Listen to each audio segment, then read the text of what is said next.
I'm excited about this. It's a second season. I think some of the teams, for me, what I'm looking forward to in the SMX is how certain riders change maybe their approach, what riders are going to excel. We'll be going through some data behind the scenes and seeing which riders really excelled in the SMX playoffs, what the team's approaches are, how they're going to set their bikes up because of the hybrid track, being Supercross and some motocross flair. It's good. All the marbles are on the table. And, we've talked about this. I mean, you think about all the major sports, they all come down to a playoff type scenario. So I think this is a huge advancement in Supercross and Pro Motocross. Feld's done a great job. Everyone behind the scenes has done a great job. Before we get into David Huff's question, because he has a question for you, what was the vibe that you got while you were in Germany and the MX ON Vet Nations? What did they think of SMX? Let me start it off with, remember, the Europeans are huge two-wheel motorsports fans, right? So any type of racing, but they really enjoy it. I think it brings all of our top riders, right? Like there's a cutoff, so Supercross, Pro Motocross, right? We have privateers. And so does SMX, but you have to make the cut. You have to make the cut to be on that line. So I think what's special about the SMX is it's not just open to everybody. That's the point of, trying to do your best and score as many points in Supercross along with Pro Motocross so that you can make it into the SMX playoffs. Because there's a select few that get to go to that event or those events. It's three events and it's very prestigious, right? So they love it. I mean, like I said, I don't know what else to say other than they are massive two-wheel motorsports fans. Yeah, they are. They're so passionate. They look forward to it. They're so passionate. I love that about the European fans. All right, so playoff review. We're going to talk about it. I'm going to give some insight. You're going to give your thoughts, and our loyal listeners and viewers can watch it play out, see if we're wrong or right. David Huff, RV, you did Monster Cup. Do you think it is comparable to the new Super Motocross rounds, and how did you prepare for it after finishing out a full season? Was your mindset the same or less because there wasn't a full championship involved? Yeah, that's a good question, David. No, mindset definitely different. And why I say different is, and it's also different. The Monster Cup versus SMX is completely different too. Monster Cup, in my opinion, was more of a kind of like a bragging rights event. To come out and win. Yes, there's $1 million on the line, the most one of the biggest payouts in I think all of our motorsports, and some of the highest payout in any motorsports, two-wheel or four. So very prestigious event, but more of a bragging rights event. So when I came into Monster Cup, sure, I wanted to win, but also it wasn't the end all be all, right? I wanted to leave that weekend not being hurt. Or put myself in a position that I was uncomfortable with. But, I think after Supercross and then into Pro Motocross and then, Monster Cup was right after that. There's a bit of a relief. There's not so much pressure because it's a 1-day event. There's not a championship on the line. Like I said, it's more bragging rights. So what I see, and then what's different for SMX rounds is this is being made. SMX is being made, and I think it'll eventually. We have to change the way we think because the priority is SMX is our crown jewel. That's kind of what this is for, right? So yes, it's only year 2. I'm sure for you, Ricky, for me, in my head, Supercross is still at this point the bigger series to win. The only reason why I say that is because we're only 2 years into SMX. 10 years down the road, SMX is going to trump Supercross, right? Right. It's just going to take its time to build and get it and find its place. But I look at SMX as a series. It's a short series, a 3-race series. So I don't think they're completely different. And then the special thing about SMX is the compounding points, Yeah. right? You might struggle round 1, but then you get and then you crush round 2 and double points, or you struggle the first 2 rounds, but you're in the mix, you're still in championship contention, and then round 3 it's triple points, right? So there's some strategy there, I guess you'd call it strategy. I mean, from a racer standpoint, our strategy is to just to do the best that we can do. Is win. If that means, if that's right? Like just win all 3 rounds. There's no question. You're not putting yourself in a position to lose.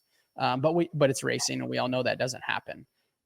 So being consistent, being smart, and showing up for sure at round 3, and do the best that we can do, because that's triple points. If you're gonna, I think one thing that we learned last year for sure, you have to, what you just said, you have got to be 100% A game at that 3rd round because of triple points. And if you are gonna have a throwaway, it's got to be round 1. It has to be. There's just too much at stake, and I think that everyone involved with this point system, how it compounds, and you got double for the 2nd round and triple points for the 3rd round. I think it plays out perfectly, and it builds a lot of drama, and it comes down to the last, that final round. I love the format. I love everything about it. I'm a huge supporter of it for multiple reasons. The racing is incredible, and there's a lot on the line. And I do think it's going to be it's a pinnacle championship. Certainly 10 years down the road, it'll be massive. I believe David Huff also says, you think for Chase Sexton, does momentum mean everything? You want me to answer that? I don't. Go ahead. I think it helps. Yeah, you've been doing that. You've been doing the heavy load. I think momentum will help. I like where Chase is right now. I think that he's fresh. I feel like he's the guy to beat. He's earned that right.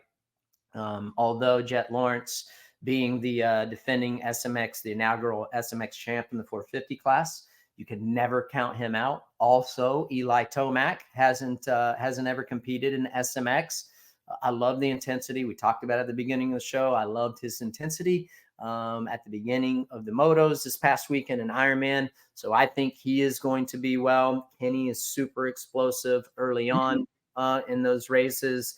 And honestly, I think with this playoff system and how everything is ran, I think that all these guys, it's anybody's game. I think it's who's feeling comfortable on the bike. I think it's who gets good starts. I think it's who is able to communicate with their teams properly, and the engine, the suspension technicians, most importantly. I think it's going to be key. The guy that is most in tune with their motorcycle and has the best supporting group around them is going to play a huge part. So yes, I like the momentum that Chase Sexton is bringing. But if I'm Chase Sexton, if it were me, I am definitely, I am not coming in there thinking like I am the man. I'm coming in there thinking like these guys could take me off at any moment. So that's kind of what I think. Jay Smithers, 505. Who has the best chance of beating Deegan for SMX playoffs? Ooh, honestly, it's gonna be tough. It's gonna be tough to beat Haiden, and the only reason why I say that is I think Levi's got the speed. I think Chance has the speed. I think Tom has the speed on certain weekends, but they're lacking consistency. And as we know, you just spoke about it, the compounding point situation. If you get yourself into a situation where you don't show up 100% right into your ability round 2 and especially round 3, it's going to be very, very, very tough to beat him. And Haiden has shown up every single any race that has really counted. I mean, pretty much every one of them. I mean, his worst performance was, in my opinion, was Ironman.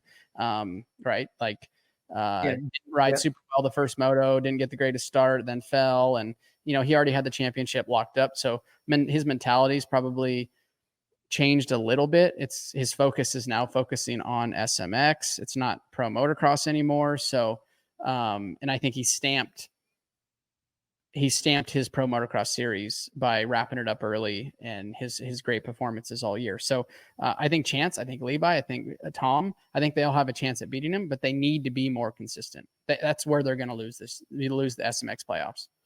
Yep. 100%. Got to keep the pressure on without a doubt. 100%. It's Yeah, all those guys that you mentioned, you could make a fair argument for why they could possibly, they're going to challenge him. I think that they're all pretty hungry. I really do think that. I think that there is a huge target on his back for sure, and they're gonna be sending it. But at the end of the day, it is going to come down. You're gonna have speed for sure, but you're going to have to execute, and you're going to have to really be on pace every single weekend, because if you're not, you can't assume that Hayden's going to have bad races, because he's just And not if he going. has a bad race, the thing that Hayden's very good at is recovering, right? Like is coming back through the pack, or making those critical passes. 2 laps to go, 1 lap to go. Like he digs. He's a fighter. He's a little pit bull, right? So that's that. Yeah. It makes it really hard to race somebody like that, because you're always kind of looking behind your shoulder. First turn crash, pile up, whatever the case may be. Not the start that Hayden would have wanted. And then in the back of your mind, you're like, okay, he's going to be coming. He's going to be there. So, and as we said, I can't put any more emphasis on the compounding points, right? So if you're going to have a throwaway, it needs to be round 1, Yep. and round 2 and round 3 you need to show up and ride to the best of your abilities. That's right. Yeah, it's gonna be fun to watch. It's gonna be fun to watch what teams and what riders are going to make the best adjustments and improve on what they did right or what they did wrong last year, and expand on what they did right. That's what I'm going to be looking for as far as the 450. We could all make a fair case for all these riders. They are the best in the business, and it's really who's on their A game that weekend. And then of course the 250s straight up. We just talked about it. You did a great job explaining it. It's going to be who's going to be able to challenge Deegan. He is the guy. You might not like what we're saying, but that's just the way it is. And until you beat him, he is the man. So it's going to be a lot of fun to watch. Hi folks, Lee Diffie from NBC Sports here. If you truly enjoyed what you just watched, you can get more news, interviews, and highlights by subscribing to the Motorsports on NBC YouTube page. You can get it all, so go for it.